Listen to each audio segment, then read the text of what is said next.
अस्सलाम वालेकुम दोस्तों, अॼु असां तव्हांखे ॿुधाईंदासीं PSO ऑर्गेनाइज़ेशन में जेके नयूं जॉब अपॉर्चुनिटीज़ आयूं आहिनि उन्हनि जे बारे में। ही जॉब अपॉर्चुनिटीज़ आहिनि ऑफिस असिस्टेंट जूं, अकाउंटेंट जूं ऐं वेब असिस्टेंट जूं। ऑफिस असिस्टेंट में अप्लाई करण लाइ तव्हां वटि ग्रेजुएशन हुजे, हायर एजुकेशन कमीशन जी ॿुधायल यूनिवर्सिटी मां ऐं 5 साल जो एक्सपीरियंस हुजे गवर्नमेंट या सेमी गवर्नमेंट ऑर्गेनाइज़ेशन में। कंप्यूटर लिटरेट सां गॾोगॾु 35 वर्ड्स पर मिनट जी टाइपिंग स्पीड भी हुजणु घुरिजे।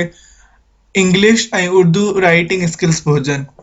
अकाउंटेंट में अप्लाई करण लाइ ग्रेजुएशन हुजे कॉमर्स में, 2 साल जो एक्सपीरियंस हुजे गवर्नमेंट या सेमी गवर्नमेंट ऑर्गेनाइज़ेशन में ऐं 2 साल जो एक्सपीरियंस हुजे अकाउंटिंग में। वेब असिस्टेंट लाइ बोर्ड इंस्टीट्यूट मां वेब एप्लीकेशन में डिप्लोमा हुजणु ज़रूरी आहे ऐं एटलीस्ट 2 इयर्स जो प्रोफेशनल एक्सपीरियंस हुजे।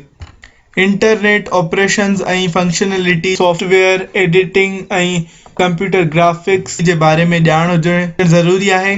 www.nts.org.pk ते वञी तव्हां अप्लाई करे था सघो। नेशनल टेस्टिंग सर्विस जी टेस्ट जी फीस आहे 200 ऐं बैंकिंग सर्विस चार्जेस आहिनि 10 रुपीस। अप्लाई करण जी आखिरी तारीख़ आहे 3 जनवरी 2023। अगर तव्हांखे असांजी इहा वीडियो इंफॉर्मेटिव लगी तो इनके लाइक कयो ऐं वधीक अहिड़े इंफॉर्मेटिव वीडियोस लाइ असांजे चैनल खे सब्सक्राइब कयो।